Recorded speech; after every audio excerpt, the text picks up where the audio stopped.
नमो हरिहंताणं नमो सिद्धाणं नमो आयर्याणं नमो वज्रायाणं नमो लोहे सवसागुणम् हे ससुरासुरवणसिंह वन्दितं दोदघायिकं मलं प्रणमामि वड्डमाणं तीर्थं धम्मसकर्तारम् सुर असुर इंद्र नरेंद्र वंदित कर्म मल निर्मल करण वृष तीर्थ के करतार श्री वर्धमान जिन शत शत नमन।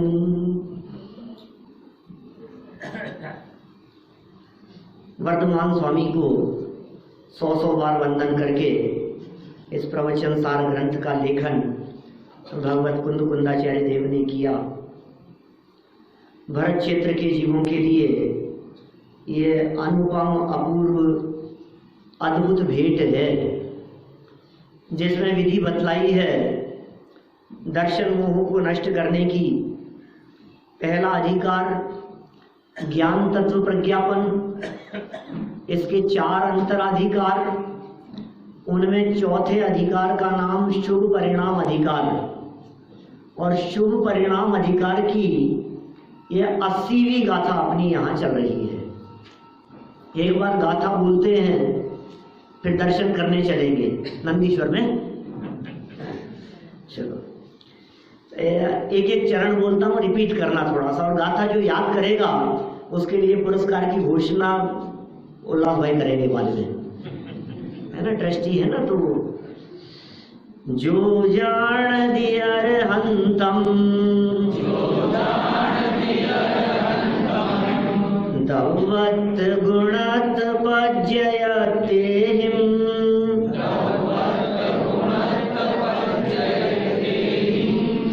सो जान दिया पाणम मोहो खलु जादित सलयम्।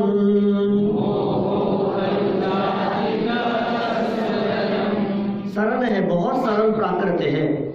देखो गाथा में एक खलु शब्द आया है।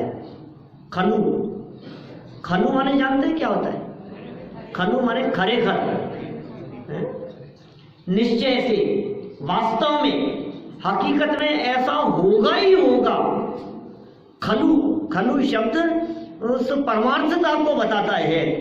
तो क्या कहा है कि जो जानती अरहंतम, जो अरहंत परमात्मा को जानता है, जानता है माने दर्शन करता है। हाँ, दर्शन जानना मतलब क्या है? अरहंत भगवान सामने हो और हम सामने खड़े होकर अरहंत भगवान को जाने। तो कहा जिसने अरहंत को जाना उसने आत्मा को जाना,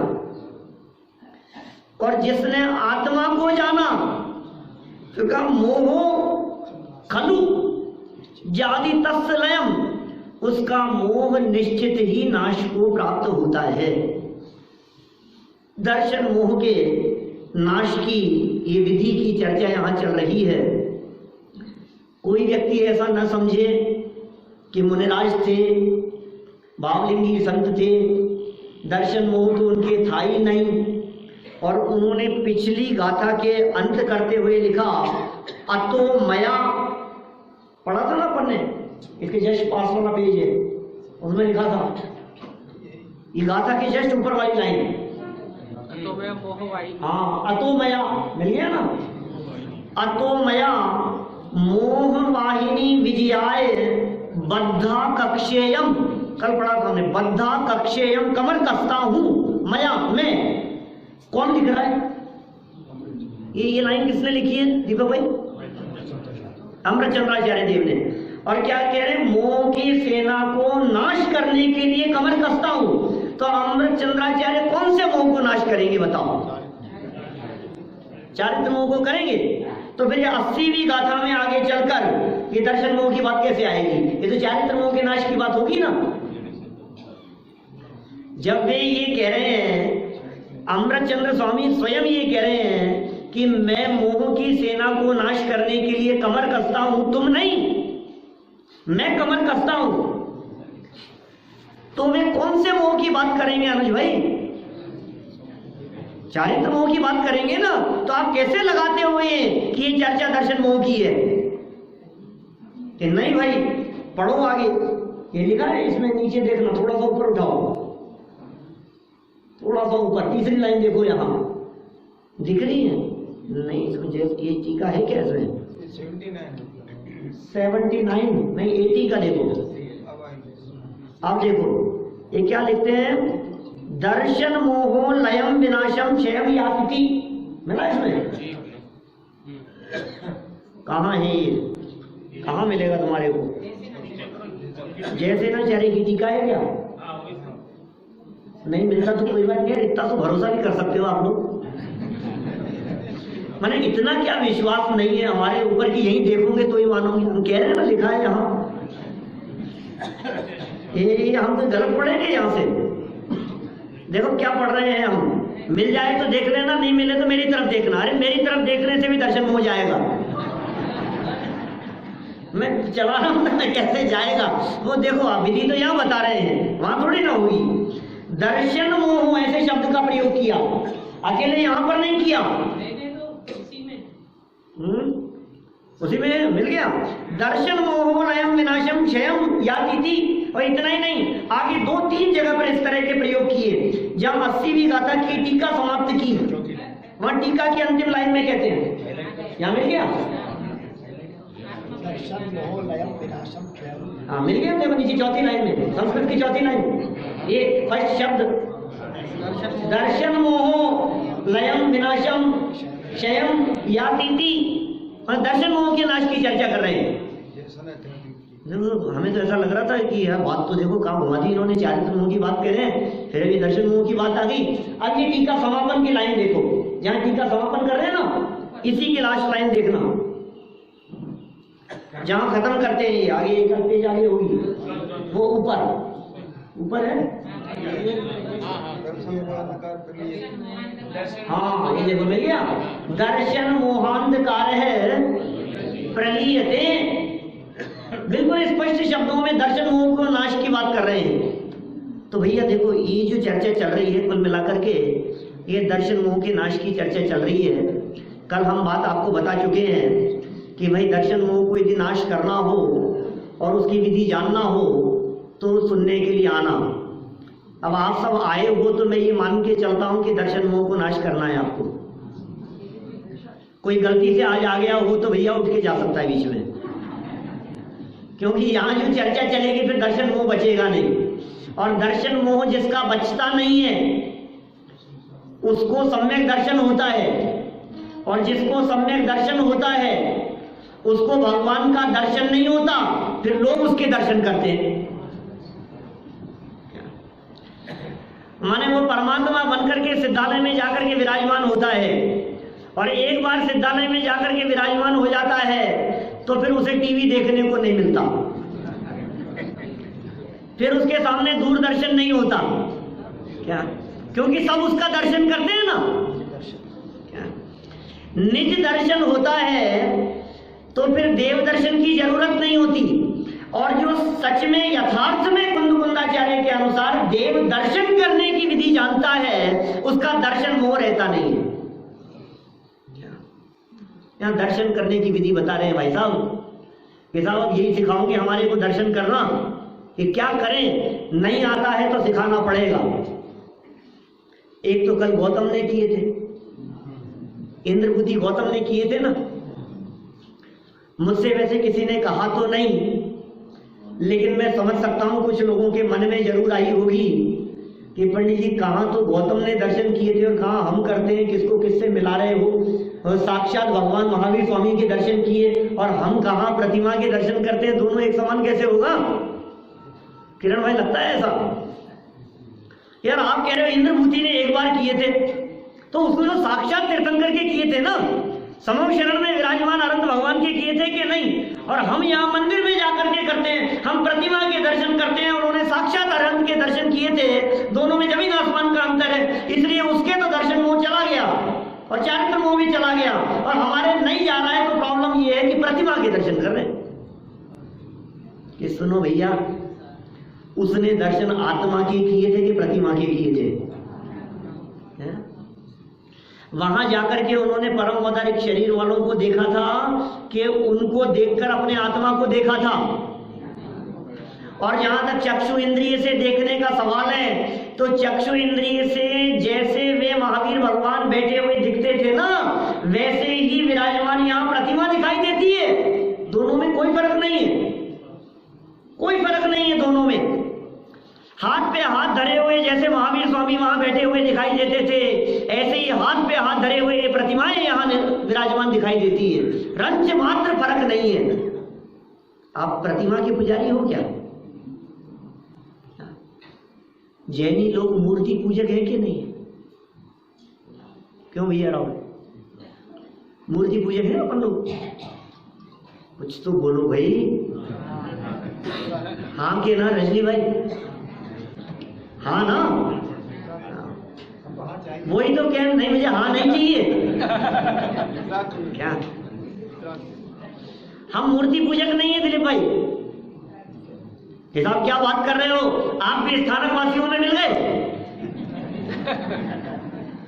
अरे कौन किसमें मिल गया? यहाँ मिलावट का काम नहीं है, यहाँ तो प्रज्ञा चैनी से अलग अलग करने का काम है। आप कहाँ मिलावट की बात कर रहे हो? हम तो ये कह रहे हैं, हम मूर्ति पूजक नहीं है, हम प्रतिमाओं की पूजन नहीं करते, हम मूर्ति के माध्यम से मूर्तिमान की पूजा करते हैं। क्या हम इन प्रतिमाओं के पुजारी नहीं है? और अभी तो प्रतिमा देखना नहीं आता है, अभी तो दर्शन करना नहीं आता है, दर्शन करने की विधि नहीं आती है। ये तो कह रहे हैं एक बार यदि अरहंत के बाह्य स्वरूप को देख लेवे तो तेरा ये दर्शन मोह तो जाएगा ही अंदर से, और बाहर से ग्रहित मिथ्यात्व भी चला जाएगा। गुरुदेव कहते हैं ऐसा, अरहंत परमात्मा के बाह्य स्वरूप की श्रद्धा हो तो ग्रहित मिथ्यात्व नहीं रहे, और अरहंत परमात्मा के अंतरंग स्वरूप की श्रद्धा हो तो आग्रहित मिथ्यात्व नहीं रहे। अरहंत परमात्मा के अंतरंग बहिरंग स्वरूप को गहराई से पहचानो। बहिरंग स्वरूप को देखा, कैसा स्वरूप है उनका, कैसा स्वरूप दिखाई देता है? हाथ पे हाथ धरे से करना कुछ न। हमारे तो सारे संकट कौन से भगवान दूर करते हैं? पार्श्वनाथ। मैं तो अभी तक महावीर भगवान को ही याद कर रहा था, आप तो 250 वर्ष और पीछे पहुंच गए। पार्श्वनाथ भगवान करते हैं। अच्छा, कौन से पार्श्वनाथ करते हैं भैया? कौन से वाले? कि कौन से वाले? कौन से वाले करते हैं? अंतरिक्ष पार्श्वनाथ। अंतरिक्ष पार्श्वनाथ करते हैं कि मक्सी पार्श्वनाथ करते हैं? निमावर वाले करते हैं कि बनड़िया वाले करते हैं? घूमटगिरी वाले पार्श्वनाथ करते हैं कि शिखर जी वाले पार्श्वनाथ करते हैं? शंखेश्वर करते हैं कि चमलेश्वर करते हैं कि अंधेश्वर पार्श्वनाथ करते हैं? सहस्त्रखंड पार्श्वनाथ करते हैं क्या कि चिंतामणि पार्श्वनाथ करते हैं? कौन कौन से पार्श्वनाथ हैं? बिजोलिया पार्श्वनाथ। देवताली वाले कर देते हैं। देवताली वाले कर देते हैं मारे करते तो हैं। क्या मान्यता बैठी है भाई? पार्श्वनाथ स्वामी के ऊपर एक उपसर्ग क्या हुआ? मुनि अवस्था में पाप कर्म के उदय से कि सारे जगत को वे संकट मोचन जैसे दिखने लगे, और ये जगत के जीवों को पता नहीं क्या हो गया है। यहाँ के पार्श्वनाथ और वहां के पार्श्वनाथ, ये भला करेंगे और वो नहीं करेंगे, वो करेंगे। दूर दूर जाता है दर्शन करने के लिए। वो चिंतामणि है, वो सहस्त्रखंड पार्श्वनाथ है, वो अंधेश्वर, वो चमलेश्वर पार्श्वनाथ, वो न मालूम कौन कौन से। बीजापुर वाले पार्श्वनाथ करेंगे, वो बिजौलिया वाले करेंगे। क्यों भैया हमारे पार्श्वनाथ नहीं करेंगे? ये अलग पार्श्वनाथ है, वो अलग पार्श्वनाथ है।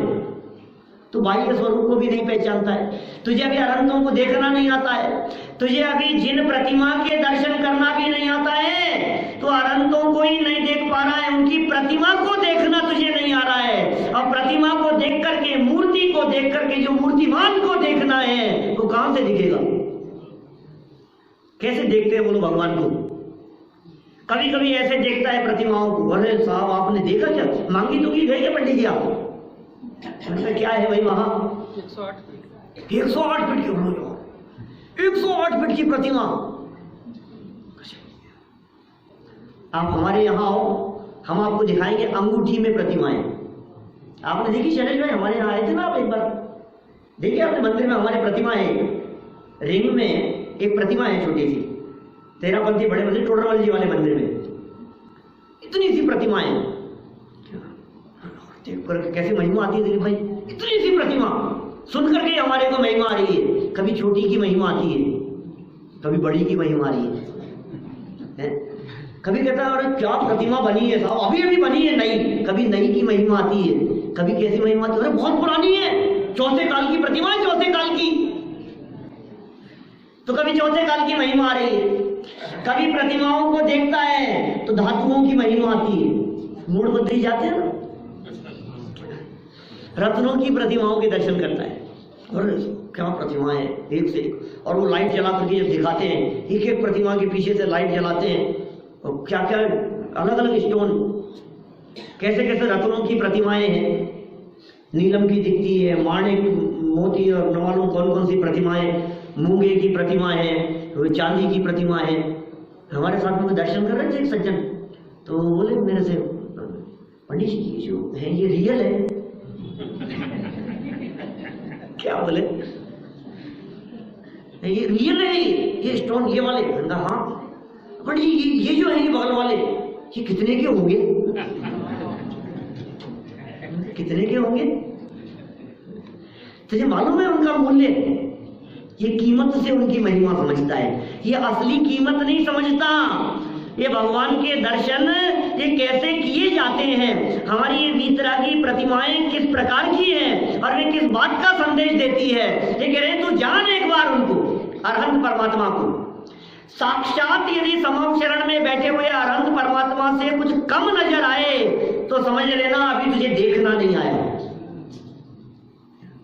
तुझे वो वीतरागी सर्व के परमात्मा से किंचित भी कम दिखे, तुझे नहीं ऐसा लगे अरे ये तो पत्थर की मूर्ति है, ये रत्न की है, ये चांदी की है, ये अष्ट धातु की है, तेरे को धातुएं दिख रही है, तुझे भगवान नहीं दिख रहे।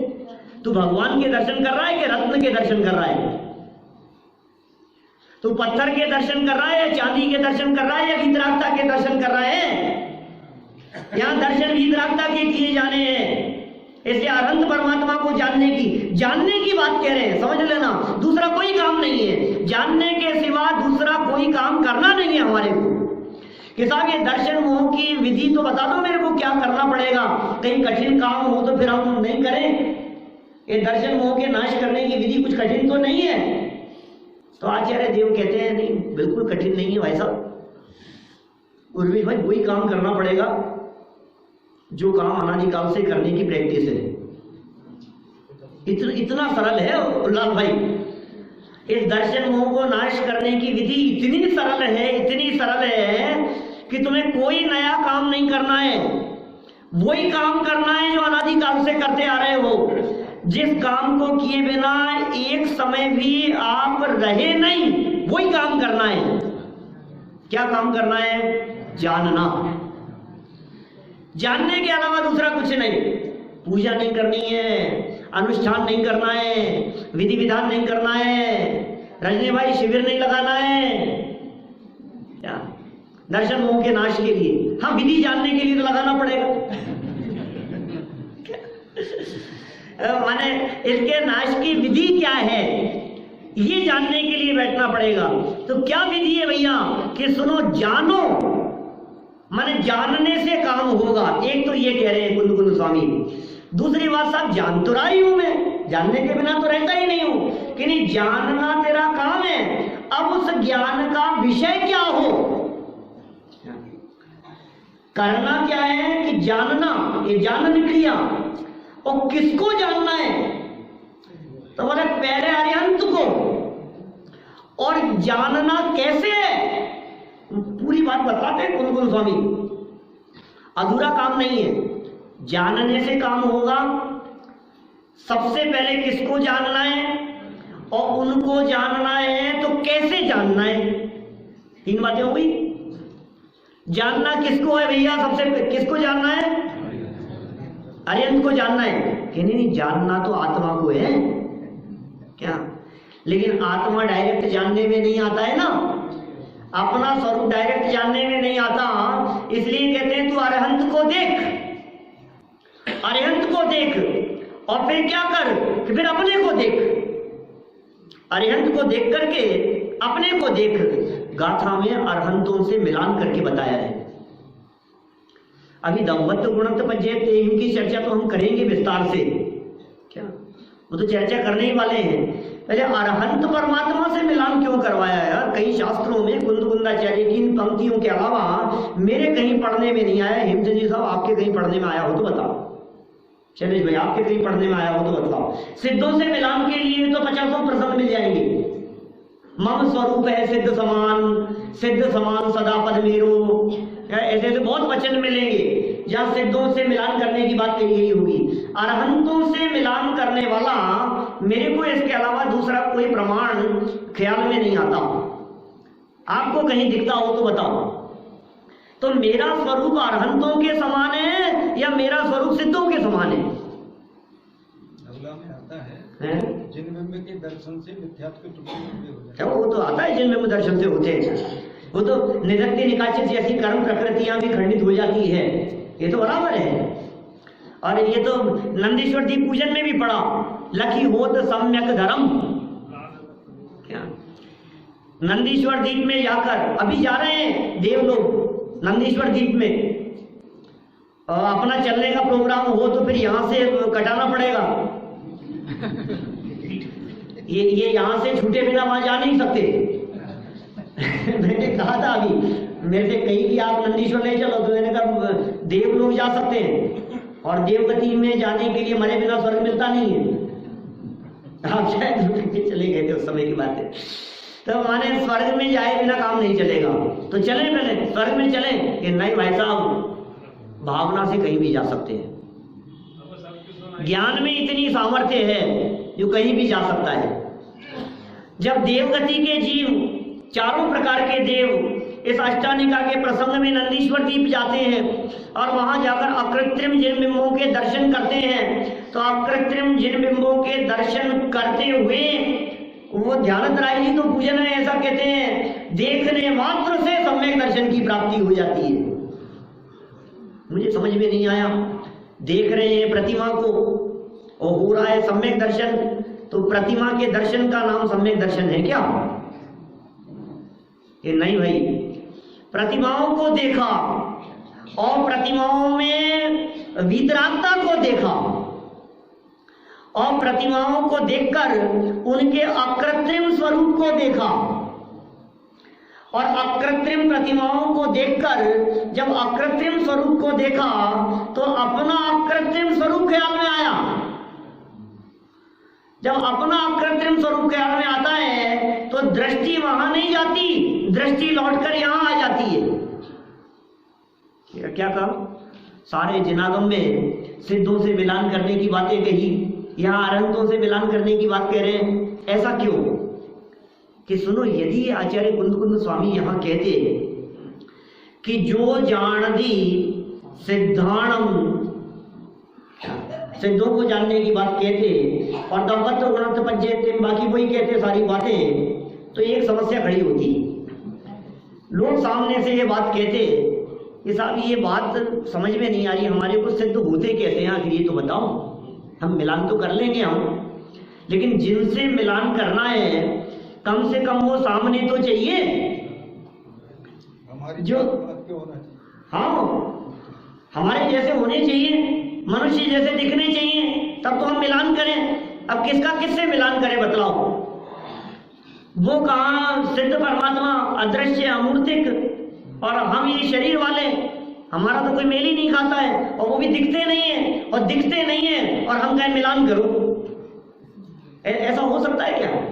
हमने कहा भाई साहब जरा ये मिलान करके देखना कि किसको मिलाऊं, कि ये है ना किताब, एक बार मिलान करके देखो कि किससे मिलाऊं।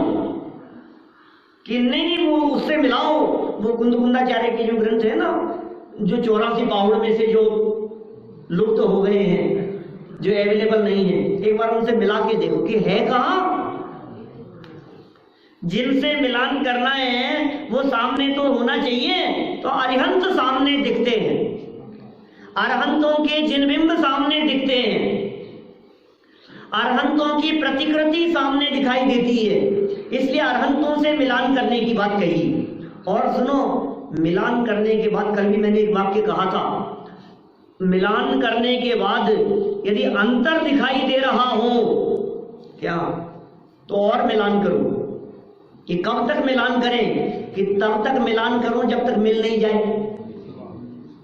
क्या करते हैं, मैथमेटिक्स का क्वेश्चन सॉल्व करते हैं, और यदि उसका आंसर मिलता नहीं है आंसर शीट से, तो हम क्या काम करते हैं? मिलान करते हैं ना, बार बार मिलान करते हैं।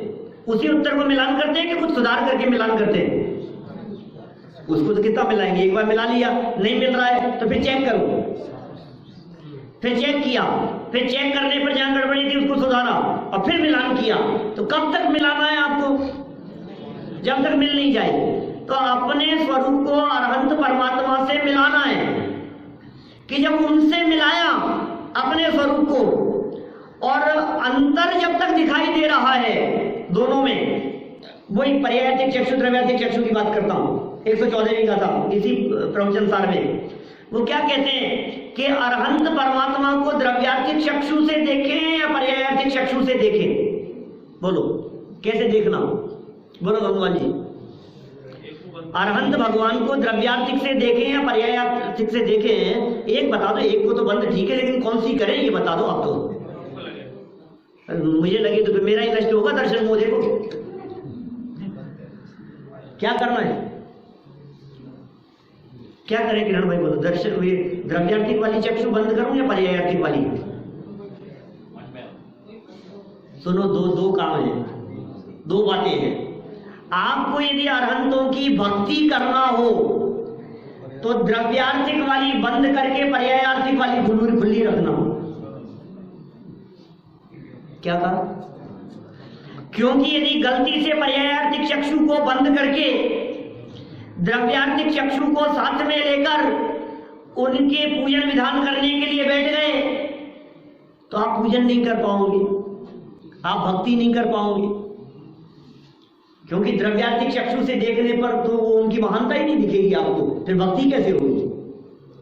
माने पर्यायार्थिक चक्षु से देखने की उपयोगिता किस लिए? भक्ति के लिए। लेकिन यहां प्रसंग भक्ति का नहीं है, यहां प्रसंग तो दर्शन मोह के नाश का है।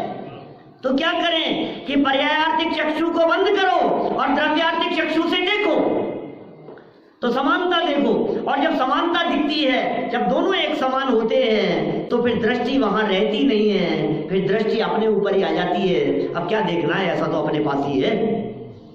आपको पता है, स्कूल में सब पढ़े हैं, स्कूलों में ये यूनिफॉर्म क्यों निश्चित होती है, एक जैसी क्यों होती है? ये क्या झंझट है कि आपको ये यूनिफॉर्म पहन करके आना पड़ेगा? क्यों सुनील भाई, आपके गुजरात में भी होता है ऐसा ही चलता है वहां भी। तो एक ही यूनिफॉर्म होती है, फिर पूरी क्लास के स्टूडेंट सब एक यूनिफॉर्म पहन करके आते हैं, एक जैसी। क्यों? ये भी कोई बात हुई क्या? हमें हमारी जो मर्जी होगी वो पहनेंगे कि नहीं भाई? यदि तुम मर्जी होगी वो यूनिफॉर्म पहनोगे और हर स्टूडेंट अलग अलग तरह की यूनिफॉर्म पहन करके आएगा, कोई किसी कलर की, कोई किसी डिजाइन की, तो फिर क्या होगा? पढ़ते पढ़ते स्टूडेंट्स का ध्यान एक दूसरे की ड्रेस पर जाएगा। समझ में आ रही है भाई? इसकी ड्रेस, ये क्या पहन करके आ रहा है, ये क्या पहन करके आया है, देख मैं आज क्या पहन करके आया हूँ। सब एक दूसरे, पढ़ाई में उपयोग नहीं लगेगा। माने जब विविधता होती है क्या, तो उपयोग इधर उधर जाता है, और जब समानता होती है तो फिर एक स्टूडेंट को दूसरे स्टूडेंट की ड्रेस की तरफ विकल्प खड़ा नहीं होता। ये ड्रेस संबंधी विकल्प तोड़ाने के लिए ये पद्धति है कि एक समान यूनिफॉर्म होनी चाहिए। माने जहां समानता होती है वहां विकल्प खड़े नहीं होते, विकल्प वहीं खड़े होते हैं जहां समानता नहीं होती है। यहां अरहंतों से समानता दिखा रहे हैं विकल्प तोड़ाने के लिए। विकल्प तोड़ने की पद्धति की चर्चा चल रही है भाई साहब। कैसे टूटेंगे ये विकल्प? ये विकल्प किस प्रकार से टूटे? अरहंतों को देखा, लेकिन अरहंतों को देख करके अरहंतों को देखने का विकल्प टूट गया। उसका नाम ही देखना है, उसका नाम है देखना। उनको देखने का विकल्प टूट जाने का नाम उनको देखना है, तब जाकर के दर्शन मोह का नाश होता है। मोह खल जाली तस्य लयम, ऐसे ही नहीं होगा। जुगल जी बाबूजी जब इन गाथाओं के ऊपर चर्चाएं कभी किया करते थे तो बहुत इस तरह की बातें कहते थे कि आज तक इतिहास में कभी ऐसा नहीं हुआ कि किसी स्टूडेंट को प्रोफेसर बनने का मन हो, उसने प्रोफेसर की पूजा की हो और प्रोफेसर बन जाए। हमें यदि प्रोफेसर बनना है तो क्या करना पड़ेगा भाई साहब? अरे प्रोफेसर के चक्कर लगाओ, पांव दबाओ उनके, ऐसे ऐसे बने जाते हैं प्रोफेसर। भक्ति करो, आरती उतारो,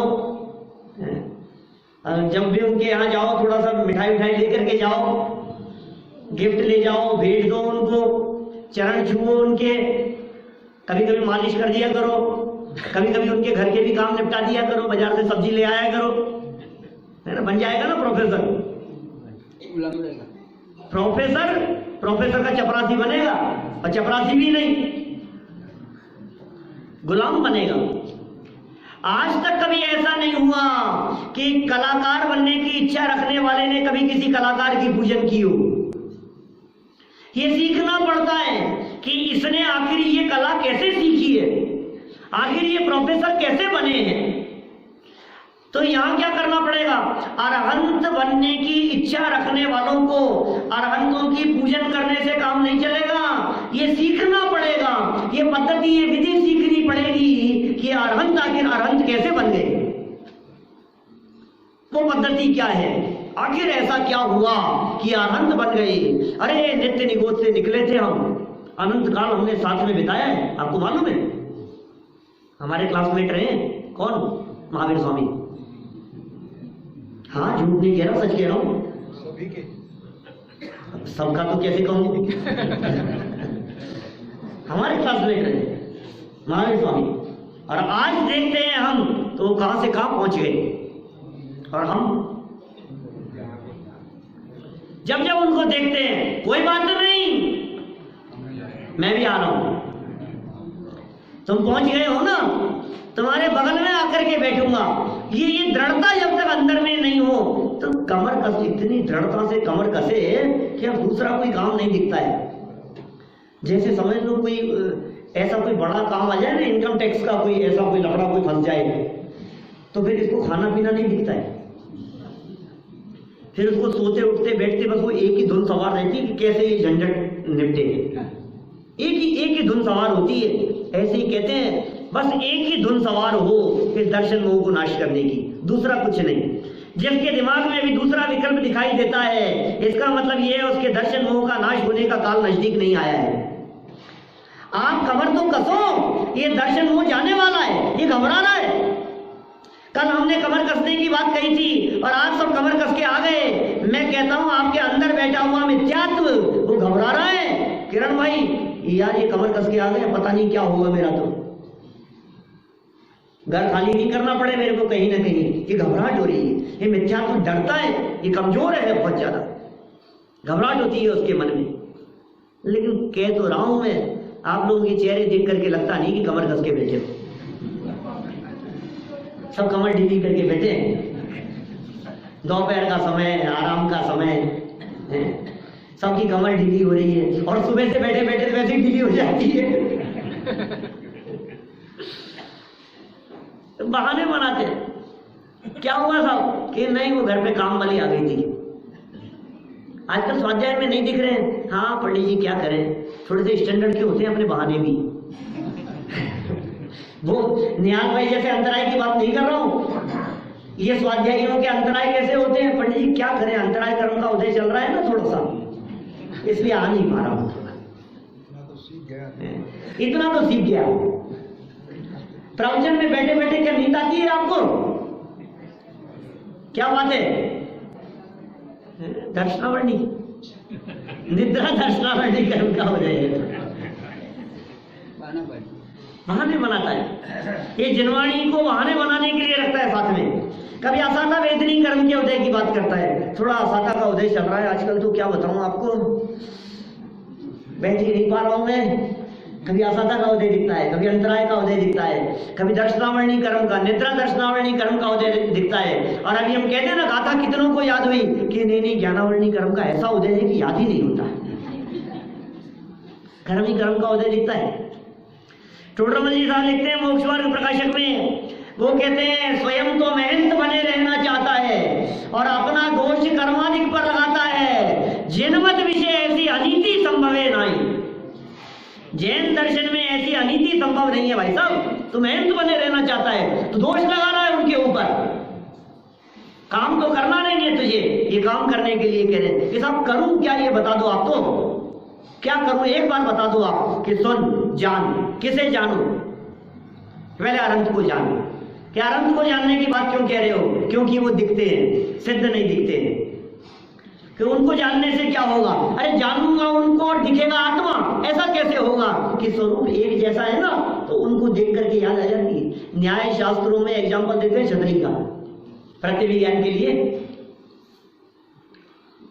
बरसात के दिन हो, छतरी लेकर के आए हो, छाता क्या कहते हैं गुजराती में?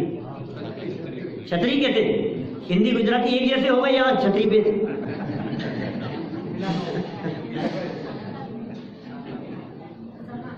समान हो गए ना दोनों। तो छतरी लेकर के आया था, आकर के मेहमान के यहाँ आया, बैठा, छतरी अंदर आने के बाद में छतरी बंद करके रख दी। आधा 1 घंटा 2 घंटा जितना भी वहां बैठा, जब जाने लगा तो बरसात थी नहीं, तो याद भी नहीं आई, वो निकल करके चला गया। रास्ते में जाते जाते उसने एक दूसरे व्यक्ति को छतरी हाथ में लेकर आते हुए देखा। क्या क्या देखा? छतरी देखी। तो छतरी देखी तो क्या विकल्प आया उसे? ये छतरी सुंदर दिख रही है, ऐसा विकल्प आएगा? ऐसा आना चाहिए। ये छतरी कितनी सुंदर दिख रही है, ऐसा विकल्प आना चाहिए। यदि ऐसा विकल्प आए तो इसका मतलब अभी उसने छाते को देखा नहीं। क्या विकल्प आता है?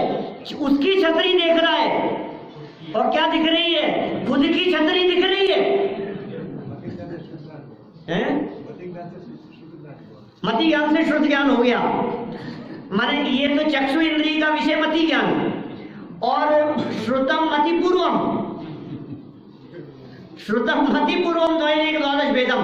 श्रुत ज्ञान पूर्वक, मति ज्ञान पूर्वक होता है श्रुत ज्ञान, वो याद आ गया, वो प्रत्यभिज्ञान। ऐसे ही कहते हैं अरहंत परमात्मा को देखा तो अरहंतों को देखा तो अरहंत दिखे कि नहीं दिखे? अब कोई अरहंत को देखकर यदि ये देखे यार परमोदायी शरीर वाले, मूर्ख क्या देख रहा है? देखो देख, उनको देखने पर तुझे निज रूप दिखता है कि नहीं दिखता है? जिन दर्शन कर निज दर्शन पा। यदि ये काम नहीं हुआ तो तू देख नहीं पाया अभी अरहंत परमात्मा को। कैसे होते हैं अरहंत परमात्मा, कैसे देखना उनको? उनको देख करके उनसे दृष्टि फिरा लेने का नाम है उनको देखना। तो शुद्ध आत्मा, मैं भी उन्हीं जैसा हूँ, मैं भी उन्हीं जैसा हूँ। ये दिखाएंगे भी, दिखा रहे हैं। अभी तो हमने कुछ पढ़ा ही नहीं है, अभी पढ़ा कहाँ है हमने? अभी तो हम चर्चा करें, हम तो अभी आपको गाथा याद करा रहे हैं। आपको गाथा याद हो जानी चाहिए, और गाथा याद होनी चाहिए। और अनंत परमात्मा के सामने खड़े होकर, प्रतिमाओं के सामने खड़े होकर आपको एक गाथा याद आनी चाहिए। जैसे छतरी याद आई ना, ऐसे गाथा याद आनी चाहिए। और हमने आपसे कही थी कि हम याद आएंगे तो भी दर्शन मोह चला जाएगा, क्योंकि विधि याद आएगी ना आपको। हम याद आएंगे का मतलब क्या है? विधि याद आएगी कि नहीं आएगी हमारे को देख करके? अच्छा, जब जब ये विधि अपनाएंगे आप, तब तब आपको हम याद आएंगे कि नहीं आएंगे?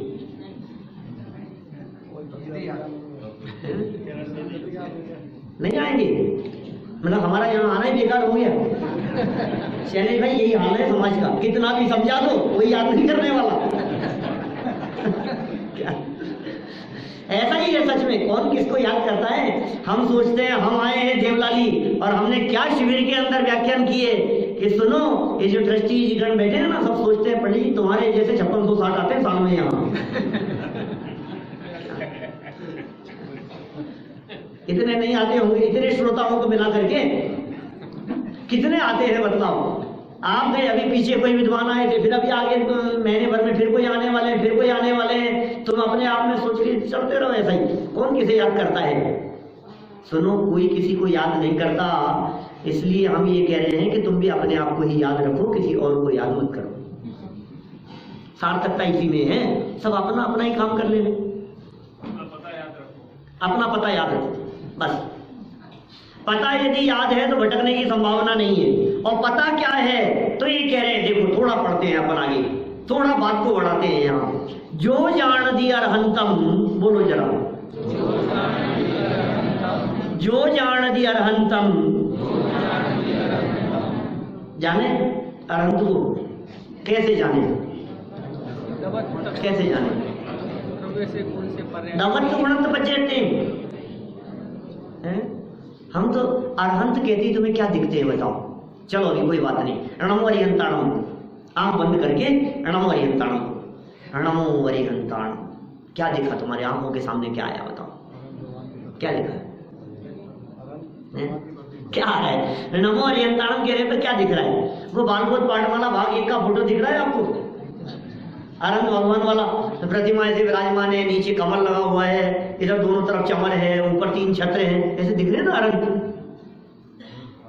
अरहंत दिख रहे हैं कि नहीं? दिख रहे? जो जानना नहीं, अरे साहब अरहंत को जानता हूं मैं, परम औदारिक शरीर वाले होते हैं और उनके जन्म के 10 अतिशय होते हैं, 10 केवल ज्ञान के अतिशय होते हैं और 14 देवग्रत अतिशय हैं, 8 प्रातिहार्य हैं। अरहंत परमात्मा कैसे होते हैं? जो गृहस्थपना त्याग कर, मुनि धर्म अंगीकार कर, निज स्वभाव साधन द्वारा, सारा फटाफट पूरी परिभाषा याद है हमारे को। अरहंत तो जानते हैं हम, अरहंतों को तो जानते हैं पंडित जी, लेकिन अरहंतों को जानने में आत्मा नहीं जानने में आ रहा, ये प्रॉब्लम हो रही है थोड़ी सी। अरहंत तो जानने में आते हैं, आत्मा कैसे जानने में आए? तो कहा तूने अरहंत को जाना ही नहीं। तू जिसको अरहंत समझ रहा है वो अरहंत नहीं है। अरहंत भगवान के छत्र चमर भामंडल नहीं होते, अरहंत भगवान के प्रातिहार्य नहीं होते, अरहंत परमात्मा समोशरण वाले नहीं होते, अरहंत परमात्मा परमोदारिक शरीर वाले नहीं होते। क्या देख रहा है? तुझे क्या दिखाई दे रहा है? इन चर्म चक्षुओं से देखेगा तो यही दिखाई देगा। ज्ञान नेत्र खोल करके देख, असली अरहंत किसका नाम है? असली में अरहंत परमात्मा कौन है? हम वास्तविक अरहंतों के दर्शन करते हैं कि नकली अरहंतों के दर्शन करते हैं? नकली दर्शन कर रहा है, छत्र चमर भामंडल वालों के दर्शन कर रहा है। वो तो रेवती रानी के सामने प्रकट हो गया था समोशरण 25वें तीर्थंकर का, मालूम है आपको? नहीं ना मालूम आपको? सारा नगर चला गया, सारा नगर चला गया।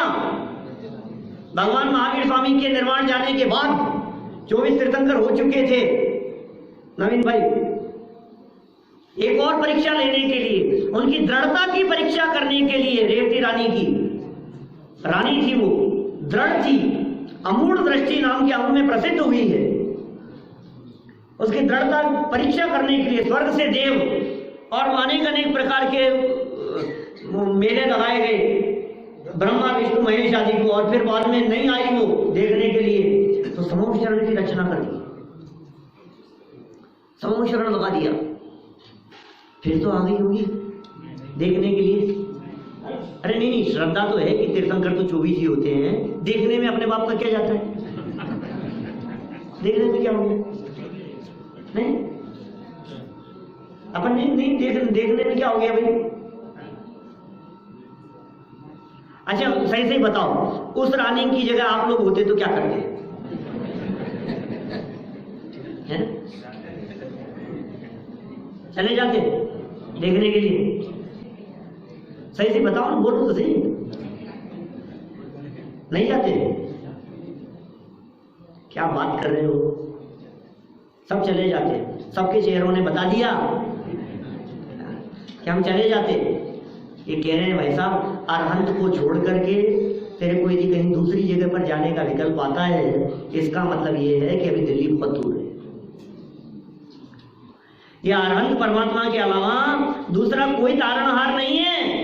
ये वो परमात्मा है, ये वो दुकान है जो दुकानदार अपने पास आए हुए ग्राहक को अपने जैसा बनने का मार्ग बता देता है। अपने पास आकर के ये बात पूछने वाला व्यक्ति कि आपके बगल में मुझे दुकान खोलनी है, शोरूम खोलना है, मुझे पता बता दो, कहां से माल खरीदते हो, बैग कहां से खरीदते हो किरण भाई, कहां से बनवाते हो, कितने में बनता है, कितने में पड़ता है, और कहां कहां सप्लाई करते हो, थोड़ा डिटेल में बताओ ना, थोड़ा सा सब बातें। कि पंडित जी जयपुर में खोलना हो तो बता दूंगा, कि नहीं लोअर परेड में खोलना है, ऐसा नहीं चलेगा, ऐसा नहीं चलेगा। अरे ये वो परमात्मा है, बोलो आप, ये वो वीतरागी परमात्मा है जो वीतराग भाव से परमात्मा बनने का मार्ग बतलाते हैं। जगत में ऐसे परमात्मा कहीं नहीं मिलेंगे आपको जो परमात्मा बनने का मार्ग बतलाएंगे। ये हमारे महामुनिराज ये मुनि बनने का मार्ग नहीं, परमात्मा बनने का मार्ग बतलाते हैं। ये साधारण बात नहीं है। सारे जगत में हर व्यक्ति ये कहेगा मेरे पास में आ, मेरी शरण में आ, मैं बताता हूं तुझे, मैं सिखाता हूं कि मैं तुम्हारा गुरु बन जाऊं, तो ये नहीं चलेगा। ये कुंद स्वामी कह रहे हैं मैं मुनि अवस्था में हूं, मैं स्वर्ग में चला जाऊंगा, वहां जाकर के रहूंगा, और तुम यदि जाओ मोक्ष पहले भी चले जाओ तो मुझे कोई ऐतराज नहीं। तुम परमात्मा मुझसे पहले बन जाओ, मुझे कोई ऐतराज नहीं है। ये कैसे महामुनिराज है बतलाओ? कहां है कुंद स्वामी अभी? स्वर्ग में। कौन से स्वर्ग में? सोलह में, ब्रह्म में, पांचवे में, क्या पता, बड़ी विचित्र स्थिति है भाई। तो वो वहां है, चलो कोई बात नहीं, पर्याय से बात कर लो। स्वर्ग में है तो क्या कर रहे होंगे भाई साहब स्वर्ग में? आनंद में है या नहीं है? समूह शरण में दिव्य ध्वनि सुन रहे हैं, और समूह शरण में नहीं है, अभी नंदीश्वर में है। अभी अष्टांगी का पर्व चल रहा है ना, अभी ये नंदीश्वर द्वीप में जाकर के पूजन भक्ति कर रहे हैं। और अपने को यदि गाथा यहाँ समझ में नहीं आए क्या, तो स्वर्ग में जाकर के पूछ लेना उनसे, वो मिलेंगे वहां, कुंदाचार्य मिलेंगे, और गुरुदेव भी मिलेंगे, और टोडरमल जी भी मिलेंगे। गुरुदेव जब गए होंगे वहां तो मिले होंगे कि नहीं कुंदाचार्य देव से? नहीं मिले होंगे, आपस में मिले होंगे। और कुंदाचार्य देव ने वो उनके कंधे पर हाथ रख करके शाबाशी दी कि यार तुमने मेरे ग्रंथों का बहुत प्रचार प्रसार किया है। आज पूरी दुनिया में कुंदाचार्य का नाम स्मरण किया जा रहा है, तो वो गुरुदेव श्री की देन है, क्या बहुत काम किया। तो गुरुदेव ने पूछा कि हाँ साहब काम तो बहुत हुआ है, जो भी है, लेकिन काम तो आप ही का सब किया हुआ है, हमारा तो क्या था, जो बातें आपने लिखी थी हमने तो उन्हीं बातों को, आपके हृदय को खोलने का प्रयास किया। बहुत बड़ा काम हुआ आपके द्वारा, बहुत बड़ा काम किया है, हम तो आपका उपकार भूल नहीं सकते। तो आपस में चर्चा चलते हुए वो कुंदाचार्य देव ने कहा कि भैया जगत के जीवों का तो निहाल हो गया, लेकिन तुम्हें निहाल करने के चक्कर में हम बेहाल हो गए। क्या हुआ? आपस में चर्चा चलती है ना, हालचाल पूछते हैं कि क्या हालचाल है। गुरुदेव ने पूछा कि और कुंद स्वामी क्या हालचाल है आपके? जब उन्होंने कहा क्या हालचाल बतलाएं, तुम तो जैसे वहां थे वैसे ही यहाँ हो, वहां भी चौथे में और यहाँ भी चौथे में, और हमारी हाल क्या बतलाएं, वहां थे तो 3 कषाय चौकड़ी के अभाव जन्य प्रचुर स्वसंवेदन का वेदन करते थे, और यहाँ आ गए तो इस राग की भट्टी में जलते हैं। क्या बतलाएं आपको, ये राग भट्टी जैसा दिखता है, ये राग आग जैसा नजर आता है, ये विषय कषाएं आपको ज्वालाएं जैसी दिखती है, ये घर गृहस्थ की आग जैसी दिखाई देती है आपको, इसमें वेदना और इसमें तड़प यदि नहीं दिखती है तो ये दर्शन मोह जाने वाला नहीं है, क्योंकि उसमें आसक्ति रूपी दर्शन मोह के नष्ट करने की विधि है। ये स्वाध्याय सुनना, यदि अंदर से ऐसा नहीं लगता है कि और कब तक सुनते रहेंगे, कब तक सुनते रहेंगे, ये नहीं लगता है, ये दर्शन मोह नहीं जाएगा। ये उनके लिए बाबू भाई ये चर्चा, जिनको 79 नंबर गाथा में ये बात जच गई कि शुभोपयोग परिणति में अटकना नहीं है, अब विषयों में ना ही फंसेंगे, उनकी बात नहीं है। क्या ये उनकी बात नहीं है रंजी भाई, विषयों में नहीं फंसेंगे, विषयों में नहीं फंसेंगे, अब तो वैरागी परिणति। अरे कौन सी वैरागी परिणति की बात कर रहा है तू? ये छोड़ने के चक्कर में कहां जाएगा तू? छोड़ करके अंगा जाए तेरे को। नहीं साहब, जीवन बहुत अच्छा है। क्या ये भी एक विषय हो जाता है, ये भी हो जाता है, ये व्यसन हो जाता है भाई, छोड़ने के चक्कर में लगा है ये, और उसमें संतुष्ट होता रहता है। चले भाई ऐसा कहता है कितना अच्छा जीवन है अपना, जो हमने बाजार का छोड़ दिया, रात्रि भोजन छोड़ दिया हमने, तो पता नहीं है पहले मैं कैसा था, सब छोड़ दिया मैंने आजकल, बाजार का कुछ नहीं खाता पीता, और अनुज भाई बिल्कुल मर्यादा का भोजन करता हूँ, है बहुत शुद्ध सात्विक। रात को कुछ खाता तो हुई नहीं, पानी लेता था, आजकल पानी भी छोड़ दिया।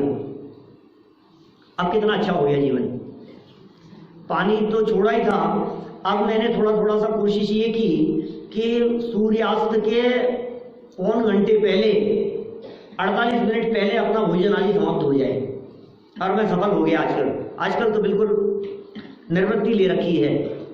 फिर मैं कभी क्या है कि जीन्स टी शर्ट पहन लिया करता था तो अच्छा नहीं लगता था, तो अब क्या कर लिया, कुर्ते पजामे में आ गए, फिर कुर्ते पजामे में से धोती पर आ गए, चदरा ओढ़ लिया, तो कितना भाई, अब तो चटाई पर सोने लग गए घर पे, बस अपने तो एक जन्माड़ी, अपन तो यही अध्ययन मनन और इसी में लगे हैं। कितना बड़ा काम हो गया, फिर क्या करेगा आगे बढ़ करके, चदरा उतार देगा और क्या करेगा, धोती खोल देगा, पेशी कमंडल हाथ में आ जाएंगे। अब तो बहुत बड़ा हो जाएगा ना, आप जिस दिशा में बढ़ रहे हैं, जमीकंद छोड़कर, आलू प्याज छोड़कर, ये सब त्याग करके, और ये सब करते करते, ये सब तो त्याग करने योग्य है, लेकिन करते करते जो अंतर में सेटिस्फेक्शन बढ़ता चला जा रहा है, अंदर में जो आत्म संतुष्टि डे बाय डे बढ़ती चली जा रही है। बिजनेस छोड़ दिया, काम छोड़ दिया, रिटायर हो गए, अब कोई काम नहीं है, अब निवृत्ति ले ली है, अब तो बहुत अच्छा जीवन है, बहुत अच्छी, अब तो बस इतना सा रह गया कि ये देवलाली के अंदर कोई फ्लैट खाली हो तो बताना, यहाँ आकर के रहने लग गए, और फिर यही अपना तो निवृत्ति में जीवन चलता है, बस बहुत शांति से, बहुत अच्छा, इससे ज्यादा और क्या है, और क्या करेंगे। यहाँ लेके डाल देते रहते वहीं नहीं, वो कभी आएंगे ना बुढ़ापे में। सुनो क्या लिखा है यहाँ, चत्ता पावारंभम, पीछे वाली गाथा, चत्ता पावारंभम समुत्थितो वा सुहम्मि चरियम्मि न जयति जनि मोहादि। अब ये सारा खेल यहाँ से शुरू हुआ है। अब इसमें जो संतुष्ट लोग हैं उनके लिए 80 नंबर की गाथा है। ये गाथा उनके लिए नहीं है जिन लोगों को अभी दर्शन करना नहीं आता, जो अभी दर्शन करने ही नहीं आते।